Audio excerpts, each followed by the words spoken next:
नमस्कार, मैं हूं मिलिंद खांडेकर। आप देख रहे हैं साप्ताहिक सभा। साप्ताहिक सभा में हर सप्ताह हम पिछले कुछ सप्ताह से बातचीत कर रहे हैं दिल्ली विधानसभा चुनाव को लेकर। दिल्ली विधानसभा के चुनाव, जैसा कि आप जानते हैं, 5 फरवरी को होने हैं और 8 फरवरी को नतीजे आने हैं। तो इस सप्ताह दिल्ली के विधानसभा चुनाव में क्या होने की संभावना है, किसका पलड़ा भारी है, किसका पलड़ा कमज़ोर है, इस बारे में बातचीत करने के लिए मेरे साथ जुड़ रही है इंडियन एक्सप्रेस की कंट्रीब्यूटिंग एडिटर और जानी मानी पत्रकार लेखिका नीरजा चौधरी जी। नीरजा जी, बहुत बहुत स्वागत है आपका। धन्यवाद। तो नीरजा जी, आपने जो अभी लेख लिखा अखबार में, इंडियन एक्सप्रेस में, जिसमें आपने कहा कि केजरीवाल के सामने एक तरह से ये अस्तित्व का संकट है, ये जो चुनाव है, क्योंकि वो 2 बार से चुनाव जीतते रहे हैं भारी बहुमत से, और अब दोबारा 10 साल की एंटी इनकम्बेंसी के बीच वो चुनाव लड़ने जा रहे हैं। तो आपको क्या लग रहा है कि इस चुनाव में किसका पलड़ा भारी है? कि क्या केजरीवाल वापस लौटकर आ सकते हैं या बीजेपी इस बार पारसा पलट सकती है? एक चीज तो स्पष्ट हो रही है कि इस बार टक्कर है। पिछली 2 बार जब इनको 67 सीट्स मिली 2015 में और 62 मिली 2019 में, तो ऐसा नहीं लग रहा था, बीजेपी की स्थिति इतनी अच्छी नहीं थी। इस बार जहां भी जाइए टक्कर की बात लोग कर रहे हैं। तो और एक डिवाइड भी है। अगर आप देखिए तो अगर आप गरीब तबके से बात करते हैं, झुग्गी झोपड़ी वालों से बात करते हैं, तो उनके लिए केजरीवाल अभी भी बहुत अहमियत रखते हैं। केजरीवाल ने जो काम किया, काम तो किया है, ये जो वाक्य है ना, बहुत लोग बोलते हैं हमारे बच्चे स्कूल जा रहे हैं, दलित ऐसा बोलते हैं, स्कूल की एजुकेशन पहले से बेहतर है, मोहल्ला क्लिनिक्स की बात करते हैं, बिजली पानी तो है ही। तो और महिलाएं भी, जो फ्री ट्रैवल है, ये उनके लिए बहुत बड़ा ये कदम रहा है, जो और सरकारों ने भी किया है। लेकिन महिला के लिए एक जगह से दूसरी जगह जाना, और मैं तो कई महिलाओं को मिली हूं जो कि 20 साल से दिल्ली में काम कर रही हैं घरों में, तो वो कभी इंडिया गेट नहीं गई, लाल किला नहीं गई, ना टाइम मिलता है और पैसा लगता है। अब जो परिवार वाले हैं वो ये नहीं बोलते हैं कि पैसा लगेगा, अब तो जाके आप घूमिए, फ्री में कर सकते हैं। एक बहुत बड़ा सशक्तिकरण का एक पहलू रहा है महिला के लिए। फ्री टिकट, ये फ्री भी, मैं इसको फ्री भी नहीं मानती। खैर, ये सब चीजें केजरीवाल की सरकार ने की हैं, तो उसकी वजह से जो गरीब तबका है वो अभी भी उनके साथ है। लेकिन मध्यम वर्ग के लोग जो कि उनकी तरफ मुड़े थे, 2015 में 67 जब सीट्स आई थी, आपको याद है, 2013 में केजरीवाल को 28 मिली थी और उनको कांग्रेस से सपोर्ट लेना पड़ा था। तो कहीं ना कहीं एक सहानुभूति हुई थी केजरीवाल के प्रति कि इनको मेजॉरिटी दी जाए, और क्या मेजॉरिटी दी थी, उसमें मध्यम वर्ग भी जुड़ा था। तो मध्यम वर्ग में एक है कि थोड़ा ऊब गए हैं, थोड़ा चेंज होना चाहिए, और कई चीजों को लेके तो कि ये नहीं हुआ, वो नहीं हुआ, वो नहीं हुआ, एक नाराजगी नहीं कहूंगी, एक अनमनापन भी है, और ये चेंज की चाह है।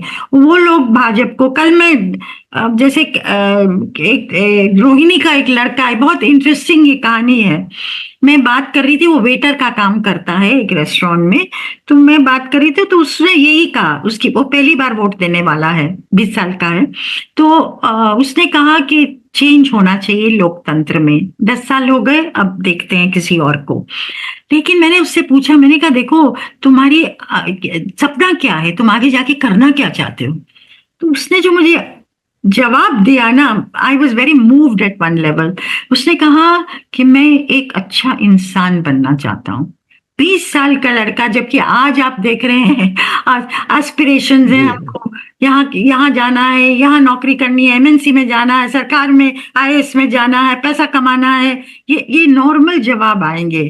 और एक 20 साल का लड़का कहता है मुझे अच्छा इंसान बनना। मुझे लगा हिंदुस्तान सुरक्षित है अगर हमारा नौजवान इस तरह से सोच रहा है। खैर, ये तो अलग चीज है, पर मध्य वर्ग का जो तबका है, वो एक उदासीनता उसमें आई है, और वो सब लोग ये कह रहे हैं कि इस बार टक्कर होगी, बीजेपी की स्थिति बेहतर है पहले से। अब कहाँ जाके गोटी बैठेगी, अंदरूनी खबरें जो है बीजेपी अंदर से, अगर उन पर अगर विश्वास किया जाए तो उनके अंदरूनी सर्वे बता रहे हैं कि 18 से 20 सीटें बीजेपी की आएंगी इस बार। अभी तो नरेंद्र मोदी कूदे नहीं हैं, ये भी हमें याद रखना चाहिए। मतलब जी चमके उन्होंने कैंपेन अभी नहीं शुरू किया, थोड़ा बहुत पिछले दिनों में देखा है हमने। तो और केजरीवाल मानते हैं लोग कि मेजॉरिटी ले जाएंगे, लेकिन कंफर्टेबल मेजॉरिटी नहीं हुई तो 50 और उसके ऊपर नहीं हुआ, मान लो 40 और 45 के बीच में सीमित हो गए, तो फिर तो खतरे की घंटी है, फिर तो बीजेपी पार्टी को तोड़ देगी आगे जाके। तो आप जो अंदरूनी सर्वे का हवाला दे रही है नीरजा जी की 18 से 20 सीटें बीजेपी को आएंगी, तो इसका मतलब तो केजरीवाल कहीं ना कहीं 45-50 के आसपास जाके बैठते हैं ऐसा लगता है।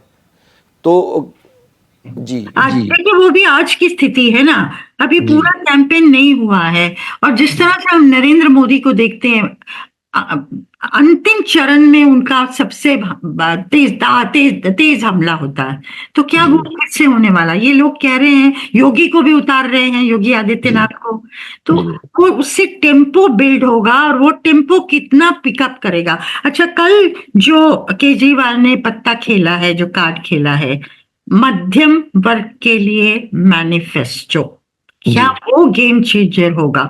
क्योंकि अभी तक तो माना जाता है ना, जो अमीर तबका है उनको वेवर्स आपने दे दिए और बेनिफिट्स दे दिए, ओवर द इयर्स उनको फायदा मिला है, और जो गरीब तबका है उसको आपने रेवड़ियां, जो कहते हैं ना रेवड़ियां, मैं वो शब्द को मानती नहीं हूँ, लेकिन रेवड़ियां आपने बांटी हैं हर तबके को। लेकिन जो मध्यम वर्ग है वो बीच में पिसता है, और उसको ये फीलिंग आ रही है कि हमारे लिए तो कुछ हो नहीं रहा, दाम बढ़ रहे हैं, नौकरियां घट रही हैं, तनख्वाहें बढ़ नहीं रही हैं उस मात्रा में जो बढ़ना चाहिए। तो कहीं ना कहीं उनको एक नाराजगी सी है कि हमारी जिंदगी में वो नहीं हुआ है जो होना चाहिए था।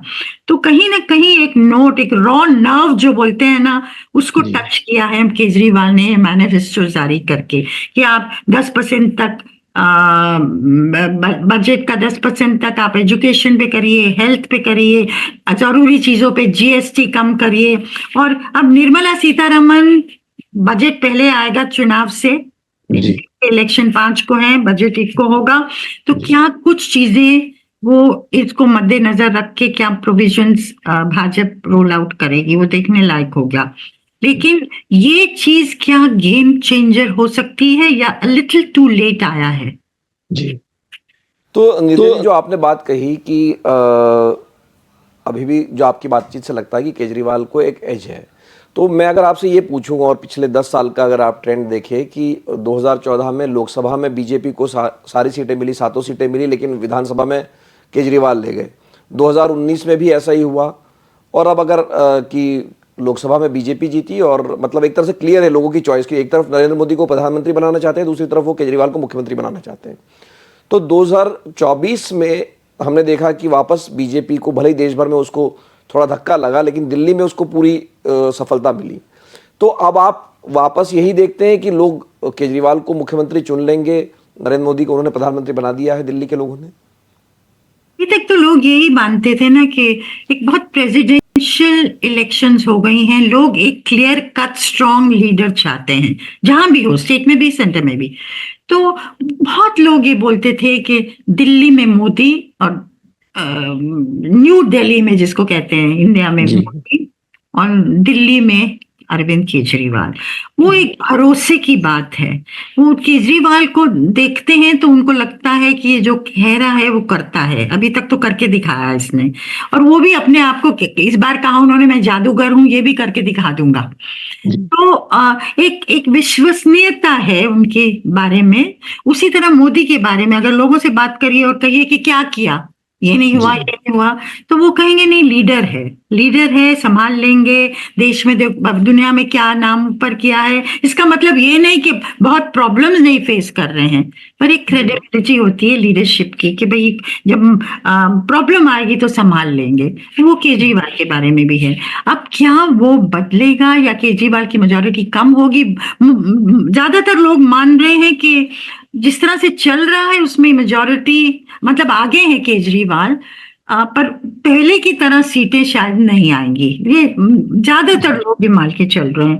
पर अगले दिनों में क्या स्थिति बदल सकती है, तो जी आजकल कहना, अब हम हरियाणा में घूमे और कहा कि लोग चेंज चाह रहे हैं, पर आउटकम बिल्कुल अलग था। महाराष्ट्र में जी लोग कह जी रहे थे एमबीए 30 सीटें ले गई है और जी भाजपा की 17 हैं और एक और था।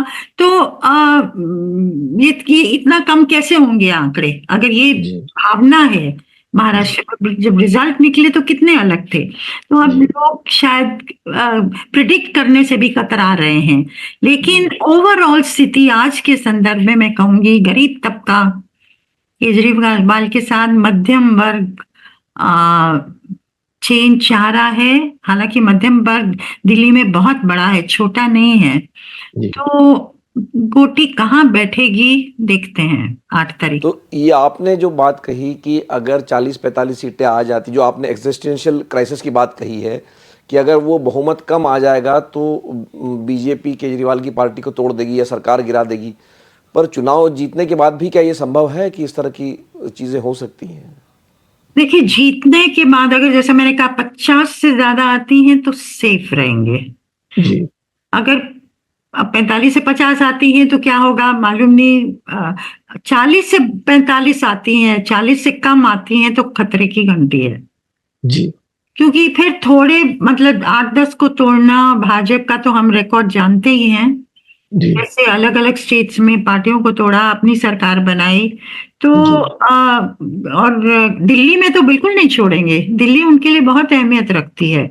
और केजरीवाल का एक चेहरा है, आज वो 2 स्टेट्स में है। 2 स्टेट्स में हुआ तो क्या, ऐसा तो नहीं है कि नेशनल थ्रेट है वो भाजपा के लिए। लेकिन आगे जाके लोग मानते हैं भाजपा के अंदर ही खतरा है भाजपा के लिए। क्योंकि केजरीवाल क्या है, बहुत पॉलिटिकल है, उसकी सोच जी बहुत पॉलिटिकल है, things on his feet politically, जैसे कहते हैं ना, पॉलिटिकल रिफ्लेक्सेस हैं, पल्स है लोगों की क्या चाहिए। अब देखिए, मिडिल क्लास का आभास हो गया ना, मिडिल क्लास नाराज है तो तुरंत तुरंत जी ले आए मिडिल क्लास के लिए मैनिफेस्टो। हिंदू एक हिंदुआइज हो गया है देश में, उनको आभास है, तो हनुमान को पिछली बार अपना आइकन बना जी लिया। तो pro Hindu image without being anti Muslim, ये भी उन्होंने कल्टीवेट किया है। तो लोग मानते हैं कांग्रेस के लीडर्स के कंपैरिजन में ये ज्यादा शातिर हैं, पॉलिटिकली शातिर हैं। तो भाजपा चाहेगी कि अपने आप 25 साल के बाद पावर में आए, अलग चीज है, और केजरीवाल भी खत्म हो, वो भी उनकी एक मंशा है। तो स्टेक्स उनके लिए भी हाई हैं, और जैसा मैंने कहा, स्टेक्स केजरीवाल के लिए तो एग्जिस्टेंशियलिस्ट हो सकते हैं। अगर हार गए जी तो फिर पार्टी में से लोग निकल भी सकते हैं और पार्टी टूट भी सकती है, डिपेंड करेगा। बहुत डिटर्मिन्ड है तो भी इतना प्रेशर होगा ना, और हमने तो देखा एजेंसीज को कैसे भाजपा ने यूज किया है। तो ये सब चीजें मिला के क्राइसिस हो सकती है अगर केजरीवाल हारते हैं तो। स्टेक्स सबसे ज्यादा हाई अरविंद केजरीवाल के लिए दिल्ली में। तो सबसे आखिर में नीरजा जी, हमने भाजपा की बात कर ली, हमने केजरीवाल की बात कर ली, लेकिन कांग्रेस पार्टी जो कि 2014 और 2019 में बिल्कुल हताश थी, खास करके लोकसभा चुनाव के बारे में, बाद में इस बार तो उनका लोकसभा का जो देश भर में प्रदर्शन रहा है वो अच्छा रहा है। हालांकि वो महाराष्ट्र में हार गए, मतलब उम्मीद थी कि जीत जाएंगे, या अगर हरियाणा में भी नहीं जीत पाए, लेकिन ये माना जा रहा है एक थी कि भाई अगर कांग्रेस अच्छा करेगी तो आम आदमी पार्टी को मुश्किल होगी। तो आप कांग्रेस को कैसा देख रही है कि कांग्रेस कैसा कर रही है? देखिए, कांग्रेस प्लेयर नहीं है। अगर कांग्रेस की अंदर की आवाजें प्राइवेटली सुना जाए और माना जाए उसको सच, तो उनको लगता है कि पता नहीं आएंगी भी नहीं, सीटें आएंगी कि नहीं, शायद 1 या 2 आ जाए, कोई लोग कहते 3-4 आ जाए। वो भी उस जो जीतेंगे वो अपने बलबूते पे जीतेंगे, इंडिविजुअल स्ट्रेंथ होगी। कांग्रेस हाउएवर डिसाइड करेगी कि केजरीवाल का क्या होता है। बीजेपी से ज्यादा कांग्रेस का रोल होगा केजरीवाल की फाइनल टैली में। क्योंकि अगर कांग्रेस रिवाइव करती है और 7-8-9% और आते, पिछली बार 4.5% थे, तो problem for Kejriwal, serious problem for Kejriwal. और एक चीज है कि राहुल गांधी की भारत जोड़ो यात्रा के बाद दलित कांग्रेस को नई नजरों से देख रहा है, वो भी पढ़ा लिखा दलित जो है, और उसके प्रति झुकाव है। मुसलमान तो प्रेफर्ड चॉइस मानता है, फर्स्ट चॉइस मानता है कांग्रेस को। लेकिन कांग्रेस के पास ऑर्गेनाइजेशन नहीं है, कांग्रेस के पास कोई चेहरा नहीं है, भाजपा के पास भी चेहरा नहीं है, और ये भी एक बहुत बड़ी खामी है भाजपा के लिए भी। लेकिन कांग्रेस के पास भी एक कन्विंसिंग चेहरा दिल्ली में नहीं है, जैसे शीला दीक्षित एक जमाने में होती थी। तो डिपेंड करेगा कि कांग्रेस कितना थोड़ा रिवाइव करती है, 1-2% या 7-8-9% रिवाइव करती है। तो केजरीवाल का फ्यूचर उस पर डिपेंड करेगा। अपने में कांग्रेस जीतेगी कितनी सीटें, वो उनके लिए भी अहमियत नहीं रख रहा, औरों के लिए भी अहमियत नहीं रख रहा है। बहुत बहुत धन्यवाद नीरजा जी इस बातचीत के लिए, हमारे लिए समय निकालने के लिए। तो हमने बात की नीरजा चौधरी जी से, जो कि इंडियन एक्सप्रेस की कंट्रीब्यूटिंग एडिटर है, देश के पिछले 40-50 सालों से चुनाव दे चुकी हैं। उनका आकलन ये है कि दिल्ली विधानसभा में केजरीवाल को एक एडवांटेज है। अभी भी जो गरीब तबका है वो उनके साथ बना हुआ है, उनके प्रति लॉयल है, लेकिन जो मिडिल क्लास है वो थोड़ी नाराज़गी दिखा रहा है, वो चेंज चाहता है। अब वो नाराज़गी क्या तब्दील होती है, वोटों में कितनी होती है, उस पर काफ़ी हद तक इस चुनाव का फैसला निर्भर करेगा। और अभी भी जब हम ये रिकॉर्डिंग कर रहे हैं उसके बाद भी अभी भी काफ़ी समय है, लगभग 2 सप्ताह का समय अभी भी रहता है चुनाव में। तो अभी तक बीजेपी का भी पूरा प्रचार शुरू नहीं हुआ है। तो ये देखने वाली बात है कि 5 फरवरी को वोट किसको पड़ते हैं और 8 फरवरी को नतीजा क्या आता है। एक बार फिर से आपका बहुत बहुत धन्यवाद साप्ताहिक सभा देखने के लिए। नमस्कार।